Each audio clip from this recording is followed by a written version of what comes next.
Hi hello నమస్తే welcome to our YouTube channel SSV stories. ఈరోజు మనం చెప్పుకోబోతున్న కథ పల్లెటూరి అమ్మాయి పట్నం అబ్బాయి పార్ట్ 56. ఓకే, ఇక ఏమాత్రం ఆలస్యం చేయకుండా కథలోకి వెళ్ళిపోదాం. మన ఇల్లు 3 అంతస్తులు ఉంది కదా, అందుకే మెట్లు అన్నీ ఎక్కి దిగలేముగా, అందుకే లిఫ్ట్ పెట్టించాము అని చెప్తారు జానకి గారు.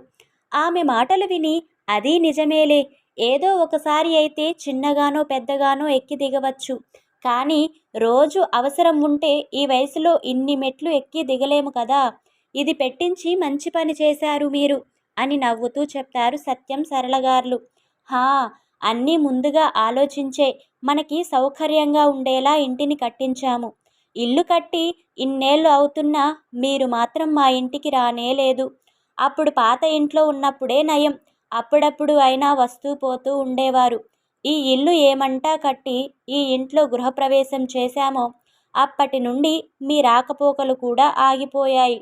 మాకు తెలుసు మీకు పొలం పనులు ఉంటాయి, బిజీగా ఉంటారు అని, కానీ ఇంటి ఆడపడుచు ఇంటికి సంవత్సరానికి ఒకసారి అయినా వచ్చిపోవడానికి తీరిక లేనంతలా పనిచేస్తున్నాము అంటేనే వినడానికి కాస్త బాధగా ఉంటుంది. నాకు కూడా ఉంటుంది కదా, నా పుట్టింటి వాళ్ళు కూడా మా ఇంటికి వస్తూ పోతూ మాతో సరదాగా 4 రోజులు అయినా గడిపి వెళ్ళాలి అని. మీరేమో అందుకు పూర్తి భిన్నంగా ఉంటారు. ఎప్పుడూ పని పని అంటూ ఆ పొలంలోనే కాలం గడిపేస్తూ ఉంటారు.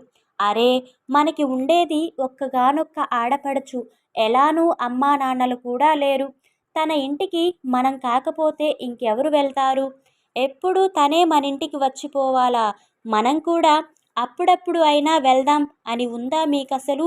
అదే మన అమ్మా నాన్నలు బతికి ఉంటే ఇన్నేళ్ళు మా ఇంటికి రాకుండా ఉంటారా? ఉండరుగా. అప్పుడప్పుడు అయినా వచ్చి 10 రోజులు కాకపోయినా కనీసం 2-3 రోజులు అయినా ఉండి వెళ్ళేవారు అని తమ తల్లిదండ్రుల్ని గుర్తు చేసుకుని కాస్త ఎమోషనల్గా చెప్తారు జానకి గారు.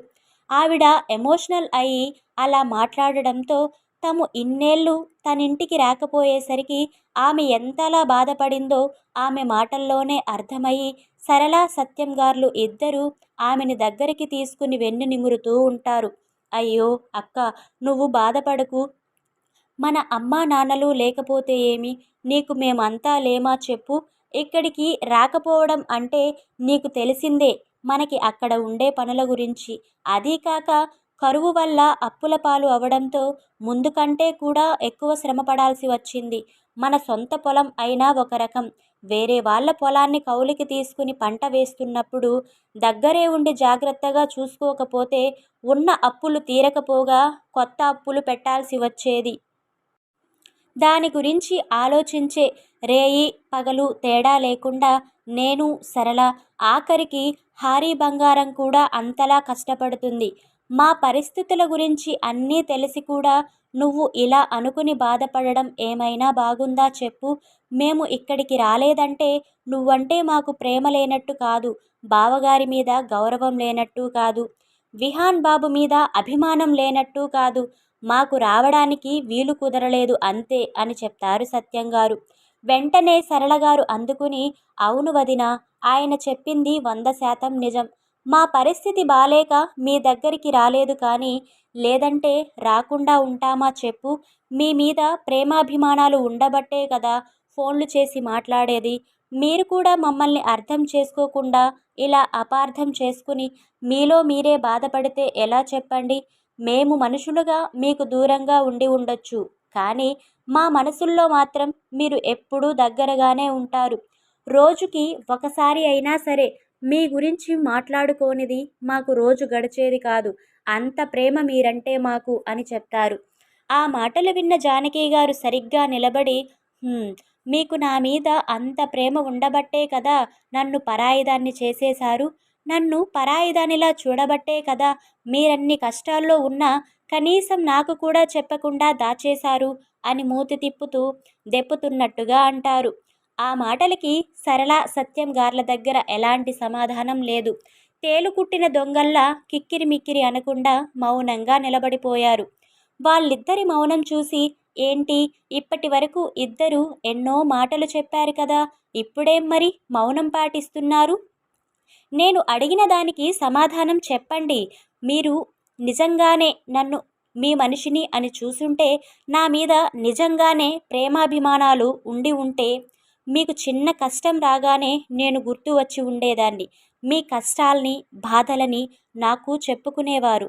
ఒకవేళ ఆయనకి చెప్పుకోవాలి అంటే నామూషీగా భావించారు అనుకున్నా, నేను ఉన్నాను కదా, ఆ ఇంటి ఆడపడుచుని, నీకు అక్కని అంటూ ఉంటావు కదా ఎప్పుడు.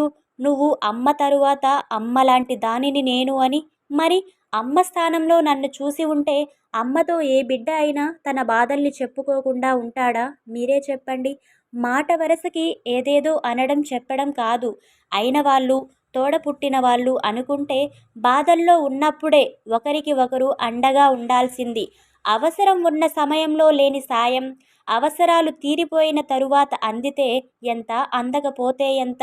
అలానే మీరు కష్టాల్లో ఉన్నప్పుడు మనగానో అక్కగానో గుర్తురాని నేను, ఇప్పుడు మీకు నేనంటే బోలుడు ప్రేమ గౌరవం ఉంది అంటే ఎలా నమ్ముతాను అని బాధ, కోపం కలిపిన గొంతుతో ప్రశ్నించారు జానకి గారు.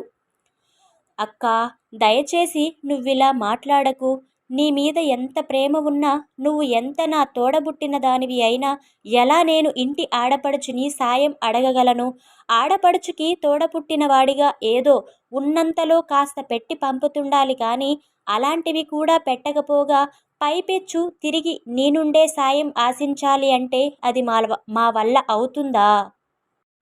ఎందుకో అలా మా కష్టాలు, కన్నీళ్ళ గురించి నీకు చెప్పి నిన్ను బాధ పెట్టాలి అని, ఇబ్బంది పెట్టాలి అని కానీ అనుకోలేదు. మాకు ఎలాగూ కష్టాలు, బాధలు తప్పవు.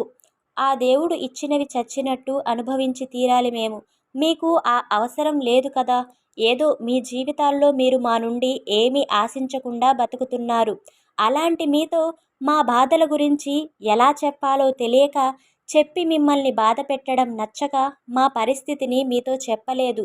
అంతేకాని నువ్వు అనుకునేలా కాదక్కా. మమ్మల్ని నమ్ము. మా బాధల్ని నీకు పంచి మేము పడే మానసిక ఆందోళన మీకు కలిగించడం ఇష్టం లేక ఇలా చేశాం అంతే. ఆడపడుచుకి మన సంతోషాల్లో భాగం పంచాలి కానీ, మన బాధల్లో, ఏడుపుల్లో మాత్రం భాగం పంచకూడదు. ఈ మాట నేను చెప్తున్నది కాదు.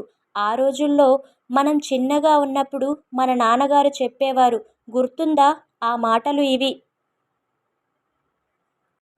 నేను నాన్నగారి వారసత్వాన్నే కాదు, నాన్నగారి మాటల్ని కూడా పాటిస్తాను. ఆ మాటలకి ఎప్పుడూ కట్టుబడి ఉంటాను. మన అమ్మా నాన్నలకి మనం అంటూ తిరిగి ఇచ్చేది ఏం లేదు.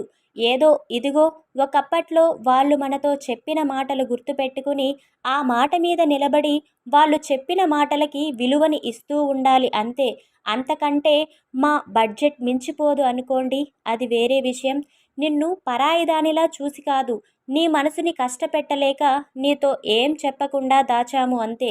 అంతకు మించి ఇంకే కారణాలు లేవు అని చెప్తారు సత్యం గారు. అవును వదిన, ఈయన చెప్పినట్టుగానే మేము ఆలోచించాము కనుక మేము అప్పుల్లో కూరుకుపోయి పొలం అమ్ముతున్న విషయం మీకు చెప్పలేకపోయాము. అలా ఆలోచించుకుంటే చెప్పేవాళ్ళమేమో అని అంటారు సరళ గారు. వాళ్ళ మాటలు అన్నీ విన్న జానకి గారు మాత్రం, మీ ఇద్దరూ ఎన్నైనా చెప్పండి, ఈ విషయంలో మాత్రం మీరు నా మనసుని బాధ పెట్టారు.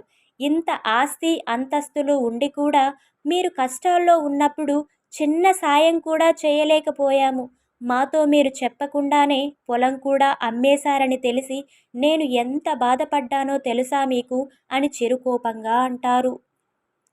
ఇంటి నుండి రుసరుసలాడుతూ ఆఫీస్కి స్టార్ట్ అయిన విహాన్ ఆఫీస్ ముందు కారాపి కార్ కీస్ వాచ్మెన్కి ఇచ్చేసి నేరుగా తన రూమ్కి వెళ్ళిపోతాడు.